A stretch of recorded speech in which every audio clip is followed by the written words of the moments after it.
So, ngayon, minessage ko si Chamame.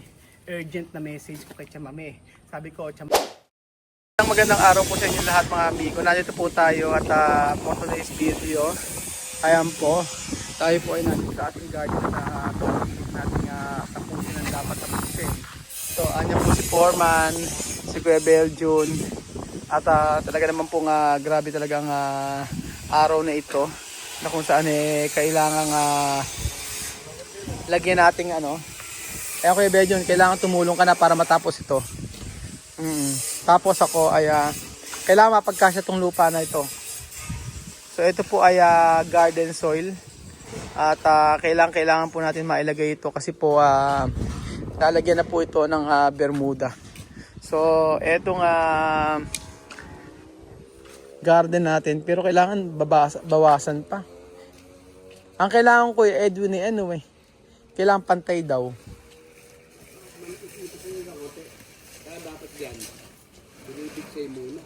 Hindi na, may ginagawa sila Hindi yan bibitsayin.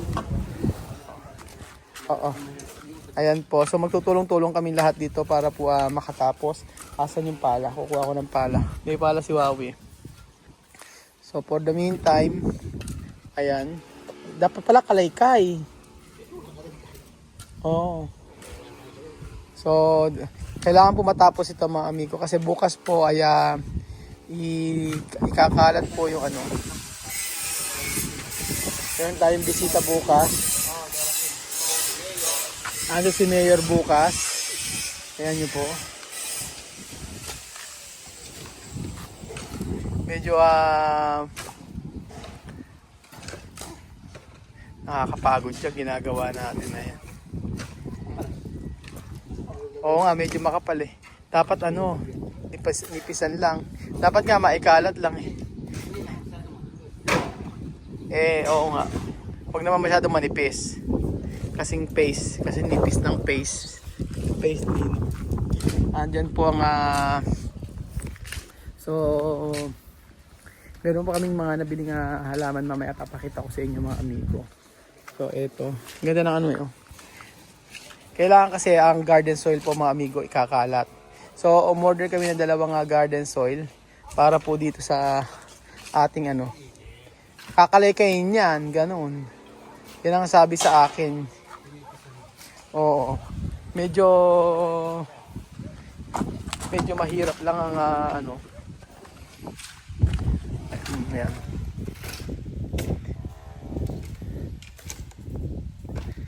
Ganyan ang hirap ng buhay. Yan ang hirap ng buhay pagkatrabaho, tapos pagkayari mainit ang panahon, tapos pagkayari araw, uulan, maiinitan ka, malalamigan ka. Ganyan po. Kaya sa totoo lang napakapalad po natin mga Pilipino dahil marami sa atin mga masisipag talaga, lalo na itong mga ito. Kaya pagka ganyan na kasipag, di ba? Hindi okay ang nasa Pilipinas kaysa nasa abroad. Nasa Pilipinas hirap talaga, mas mahirap sa ibang bansa. Kasi sa Pilipinas malaya kayo. Kaya ako nagpapasalamat lang ako sa Panginoong Jesus dahil talagang ako nakapag-forgo dito sa Pilipinas. Diba, pag sa abroad meron maraming mga, lalo na sa, I think parang sa Japan, maraming nade-depress. Ganun. Marami ko na-meet na nade-depress sila, ganyan. So, ingatan natin ang ating mental health mga amigo. Ayan po at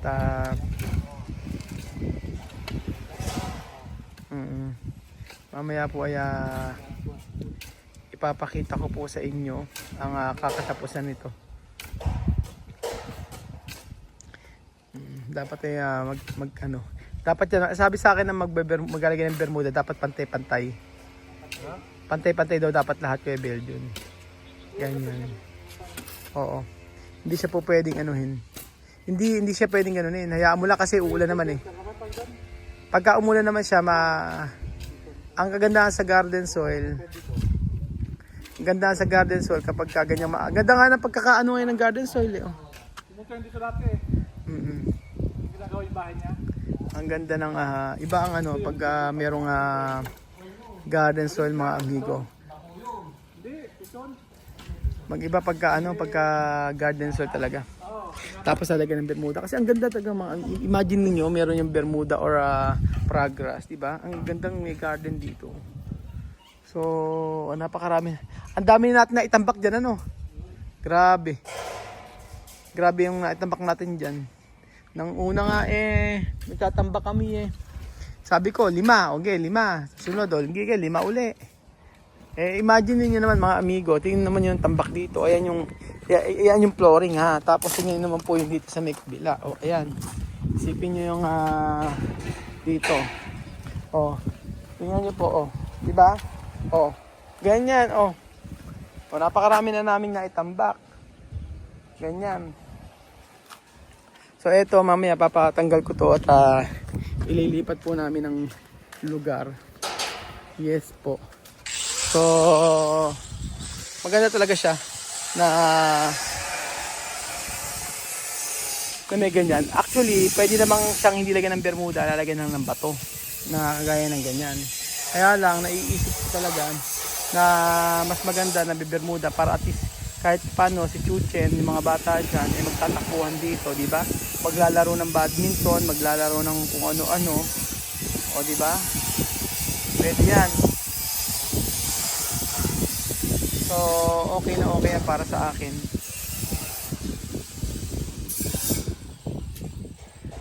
So, ayan po mga amigo, babalikan po kayo mamaya at ako tutulong po sa kanila.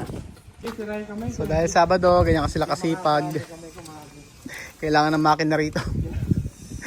Pagod na sila. Hindi nung ganyan po akong kabataan mga amigo, talaga ang lakas po ng katawan ko. Kaya po ako dati hindi po ako tumangkad kasi puro po hirap ang naranasan ko. Yung mga halaman na yan kasi ililipat namin dito sa sa resort. Tataniman namin ng magandang halaman. Ganyan po. So ayan po mga amigo, natapos na po yung ating ginagawa dito. Pero pipinuhin ko yan. Kakalay-kayin ko hanggang matanggal yung mga dumi. Di ba natanggal na nila. Tapos ito pala yung mga binili nating halaman mga amigo. Ito yung mga variegated na halaman. Na kung saan tatanim natin siya ng paganyan. Ng paganon. Ayan. Iayos natin. Para maganda siya. Sige lahat ilagay mo. Lagay mo kasi para maganda yan pagka nabilog na siya. Ayan. Sige ayusin ko na ayusin. Papatayin natin kasi para iba yung tsura niya. Ang ganda variegated yung mga halaman na yan mga amigo. Para at least tama yan. Tapos ito pa rito. Ayan yung mga variegated nating halaman mga amigo. Na kung saan nabili natin. Tingnan mo iba kulay niya. Actually madali siyang buhayin. So ang ginagawa dyan ay pinuputulang natin to. Yung pinakasanga niyan tapos tatanim. So ayan po yung mga halaman natin na nabili. Di ba? Sabi ko nga po sa inyo, ang sarap tanim lalong ganyan pagka umuulan-ulan, umaambon-ambon. Ayan po. Ayan. So, di ba nabuhayan na siya ng nabuhayan na. So ayan po si Kuya Edwin. Ganyan kasipag. Lalo si Kuya Beljun. Ayan. Si Kuya Beljun ako mag-ayos. Ako na bahala dyan. Ayan. Para maganda. Konti na lang.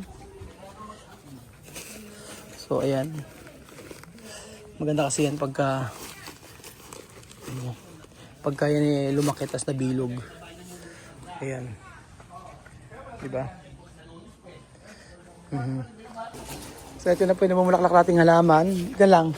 Tatangin natin tatlo na to dito na sa kabila. Yan. Tapos na. Last na yan. Dito na sa kabila.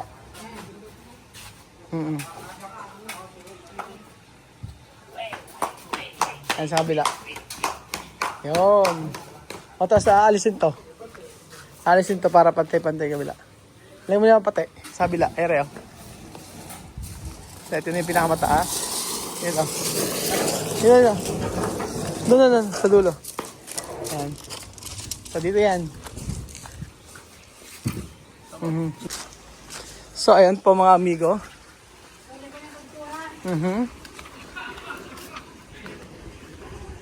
Last na to. So, ito na po yung last. Ayan, dito lang. Dito sa gitna. Ayan. Sa dulo na lang yan, sa dulo. Para sa tabi. Ayan. Tapos ito isa na tatanggalin mo. Ere, pati, lagay, tanggalin nyo ito. Ito. Tulungan mo, ano kuya? Pakitulungan mo. Ito, dito nilagay. Para pantay siya. O, last na. Ayan, dito. Salamat. Okay na yan. Ayan, okay na yan. Salamat. Pagkabila, isa na maidulo nyo. Dito yan. Ayan, pa sa kabila yan isa. Oh. Pasag pa ng konti. Pasag mo pati. Pasag mo. Ayan. Sige pa. Sige pa. Isa pa. Ako laglag lang. Ano, paso. Pasag niya rin eh. Ayan. Yun. Idulo nyo pati. Dito, hindi. Yan naman dito. Huwag mong isag dyan. Dito malagay sa alaman. Sa ano, dyan. Sa may ano, yan. Sa may solar. Yan naman sa solar. O, kabila mo rin eh. Ayun kasi yung harapan eh. Ikot mo, ayun. Ayun. O, yung kabila naman, yung sa solar doon. Lagay sa solar.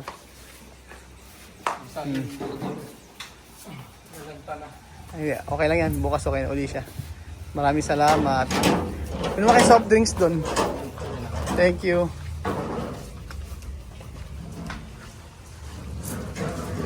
Ayan po mga amigo yung ating mga halaman dito. Maganda kasi yan kapag pagka ganyang namumulaklak. Tingnan nyo. Para siyang kalachuchi. Ayan. O, diba? Ang ganda. Parang ako lang yata nagandahan. And then ito pa mga amigo ang ating variegated na yucca. Yes po mga amigo, ito variegated na kagaya po nito. Diba ang ganda? Grabe. Sobrang ganda. Shoutout kay Ate Mitch ng Hong Kong na kung saan ay magpa-landscape ka na sa akin. Huwag ka na magpatumpik-tumpik. Ang ganda ng ating mga halaman. Sipin mo yung mga lahat ng mga halaman yung naging variegated na. O, di ba? Ang ganda.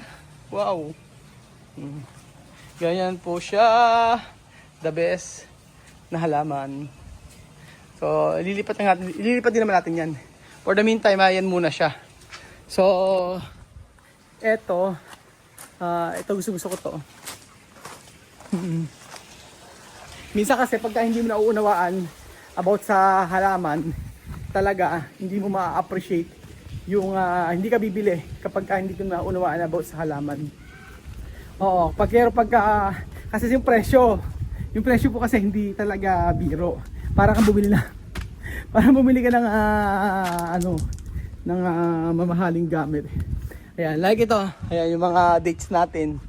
So, pag nalaman yung presyo, kakaiba. And then, kung doon ikagaya din itong natin, mga amigo, yung ating mga bonsai, pagka hindi nyo alam ang presyo talaga, ay maiisip nyo na bakit ganun kamahal. Ayan. Tulad niyan, ayan. O, tulad nga yung mga bonsai natin, mga amigo. O, na grabe ang presyuhan talaga. So, ayan. Okay, Tito, it's time again. Para mag-utos. Okay, magtanim ka lang dyan. Ano, binibidyo mo na naman ako, Belinda? Wag mo kasi kinakalat-kalat yung cellphone mo. Alam mo naman ako. Alam mo, Pag nakakita ng cellphone, syempre. nakikita mo naman ng scandal ko. Scandal ba yan? Ang pangit kung scandal ko yan. Ang pangit, baka walang manood pag may scandal ka. Tandaan mo, Belinda, hindi pa bayad ang yung kuryente. Oo nga. Tsaka uniform na anak, wala pa. Tandaan mo yan, Belinda. Wala pa, nakapalangoy pa. Kaya huwag ka magsasalita na hindi mga maganda. Okay, sorry naman. Joke lang po yun. Kaya Sasabihin ko sa'yo, magdahanda ka, gusto mo sa kapalit. Oo nga, ewan ko ba doon sa bibig ko, ano walang preno. Hindi nakaano ng preno. Oo, diyan ka magaling. Yung masisiraan ako sa social media. Yung lahat ng tao magagalit sa akin. Ba't naman magagalit? Hindi yan. Tapos ikaw ang bida. Tapos ako Siyempre, kaya nga ano ba yung pangalan ko? Oo, bilhin. Oh, paigsiin mo. Oh, bida. Ano ka ba? Diba? Kailangan ako yung bida, ikaw yung inaapi lagi. Ano ka ba? Ruel, di ba? Oo. O, Ruel. Oo. Ano yung sabihin pag Ruel? Abay, yun ang hindi ko alam. Ruel, utos dito, utos dyan. Ayan na. Mahirap ako sa pinagagawa na to. Ayan ha? po. Wag po kayong maniwala. Kunwari lang po yung nahihirapan. Nakita niyo naman po yung pala niya. Kung gaano siya kaliit, ganun din po kaliit yung gamit niya. Akala nila kay Chuchi. Akala niyo po kay Chuchan, hindi po. Para sa kanya po yan. Actually, yung pala na to nananapak. Etong pala na to nananapak. Sino ba first time nga makakatikim ng sapak? Siguro yung bida-bida. Si Bida. Belinda. Sino ba yun? Gusto ko nga eh. Ito gagamitin ko May pagkain kay pasasa- Belinda eh. Diyos me, yun naman. Pagod ako, ha? Nag-ano lang po ako. Ang gusto ko lang po magpasaya. Kaya kita binablog. Ay, yung ba na nakikita ka na lang kung gaano kakasipag. Saturday yung kailangan kumalma yung mga taong mababait. Kasi simba na bukas. Diba? Hirap na hirap ako dito, Belinda ha. Oo nga, sige. Sabihin mo lang hirap na hirap ka. Pero tinan mo yung pala mo. Kasi laki mo lang. Ako pagod na pagod ako, Belinda, rito. Sinasabi ko sa'yo. Dito ako din. Bago mo ako tinawag, napagod din ako. Wala kang ginagawa, Belinda ha. Meron nga ni, hindi mo nakikita. Alam mo, parang siyam na buwan na tayo nagtatatan eh. Ay, pansin mo rin. Oo. Pansin mo. Wala kakatapusan yung pagkatayo natin. Kaya nga, ewan ko ba, sabi ko nga sa'yo, wag mong punuin yan. Sabi ko sa itanim mo dyan, okra, talong, yung may aanin tayo. Ang tinatanim mo, puro may tinik eh. Wala tuloy kaming maanin ni Ate Janet. Sabi ko nga sa'yo, next week, yung mga bibili ko Naku, sa sabi ni Ate Janet, nakalimutan mo na daw. Hindi ko nakalimutan, Belinda. Marami nang ginagawa ako. O, Ate Janet, mali ka ng inform sa akin, ha? Hindi daw niya nakalimutan. Hindi totoo yung mga Janet. Ate Janet, tawag ka. Janet, napakaraming trabaho naman dito. Maawa ka naman, Ate Janet. Oh. Sa kabilang barangay pala siya nagsola, ikaw naman. Ang kanya sasakyan lang chinepin. Kaya nga chinepin, kaya wag ka na magalit ka mo. Janet ha? Hirap na hirap ako dito. Alam mo ba, may sinasabi sa akin si Ate Janet. Ano na sinasabi din, Janet? Bakit daw kasi dinala mo siya, inilibot mo siya? O kung saan? Tanong mo kung saan mo siya nilibot. Pag uwi niya, nagre-reklamo pa. Ba't daw pinakain mo siya ng marami ay sinuka lang din daw niya pag uwi niya ng bahay. Ate Janet, hindi ko lang nakakain ng mga ganun, kaya huwag ka masyado yan. Tontuwa nga daw siya, nakarating siya sa KFC. Yung KFC niya, Jollibee pala. Alam mo, may pagka-plastic lang talaga. Ikaw na, subukan natin. Bakit sa akin yung mga parang Oo, diyan ka magalit, Ate Janet. Pagkayari kang ano. Oh, dali. Asan si ano? Si Kuya Bel, si Boy Ngo. Naku, magagalit na naman sa akin yan. Ganyan na nga eh. Ay, nandun yata sa office. Ay, sa upis! Konting na naging ipis! Pagod na pagod sa video. Nasa upis pala si Kuya Bel. Oh my God. Siguraduhin mo, Ate Janet. Na mabubuhay yan. Buhay yan ha. Yung sa dalawa, mamatay siya, mabuhay siya. Mabuhay. Pag namatay, bawas. Alam mo Ang na. dami kong ginagawa, Ate Janet, sinasabi ko sa'yo. Ate Janet, tingnan mo na may sinasabi. Ang dami daw niyang ginagawa. Namang wala kaming Alam mo, ginawa. sinisiraan ka kanya kanina. Wala nang mabasa kayo, ano, voice message mo. Oh, diba? Narinig ko pala, pinarinig ko. Lipad-lipad na. Lipad-lipad. Ano ka? Ano ka tutubi? Lipad-lipad. Naramdaman ko, nabusog ba ako, ano. Kung kasalanan ko. Ha? Sobrang alas 12, lumipad na. Lumipad na. Oo, nandun sa bahay. Ang tinabraho ni Ate Janet. Grabe naman. Wala nga. Alam mo ba tinarabaho niya? Nagbalat ng pipino, nagprito ng saging. Kagabi, umalis kami, tapos wala akong ginawa. Maghapon nakita. Oy, tito, meron. Ayan ka na naman. Gabi ka nang dumating, hindi mo makikita yung dumi. Wag ka. Sabi mo daw kasi sa message, hindi ka pupunta. Sabi ko, hindi totoo yan. Pupunta yan tito mo. Inaano lang ako niyan. Hinuhuli lang ako niyan. Kasara, sinunado ang pintuan. Eh sabi ko, isara mo na yung pinto na hindi makapasok yung may-ari. Mamaya na tayo mamaya na tayo mag-cellphone. Ano ba? Magtrabaho muna tayo, ang dami natin gagawin. Ikaw na tito, kaya mo na yan. So- Kaya ano ba ginagawa mo? Kaya nga andyan ka. Alam mo, malapit na pumunta sila sa mami dito, makinig ka. Okay. Malapit na pumunta sila sa mami dito. Yung ticket ay inaayos ko na. So nagtanong na ako about sa ticket. Yes, doon sa ano. So ngayon, minessage ko si Chamame. Urgent na message ko kay Chamame. Sabi ko, Chamame, mag-reply ka.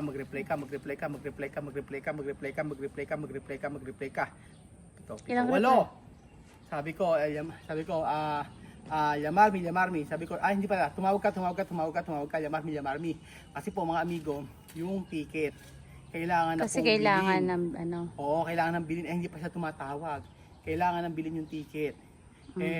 Ba't pag hindi mo ba nabili? Pag hindi ko nabili, baka magastos ko pa yung pera. Ayun lang yun. Hindi, credit card naman siya. Kailangan ko na makabili agad kasi baka magmahal pa. Oo, kasi as of now, ganun yung presyo, sobrang mahal. Siyempre pagka nag-November, December yan, ganyan, mahal Mahal lalo. na. Oo, so baka madoble. From dati, kunyari, halimbawa, 158,000. Pag 158,000 or 158,000 o 160 sa 160,000, aabot yan hanggang 200,000 pesos. Malaki nga. Ano? Ganun kamahal. Kaya sabi ko, tumawag ka. Minesis ko na si Misma, sabi ko, tawagin mo yung nanay mo sa akin, kailangan na. Sabi gano'n. Kasi nga nasa akin na yung pera pa sa sponsor. O yung sa akin, lahat naman nun credit card pero babayaran 1 month to pay lang. So ayun po mga amigo, mamaya ako napipakikita yung mga nangyari. Papaalam muna kami, ang dami namin trabaho talaga. So si Belinda maglilinis-linis pa dito. Paalam po muna. Bye bye. Dyan muna kayo. Okay.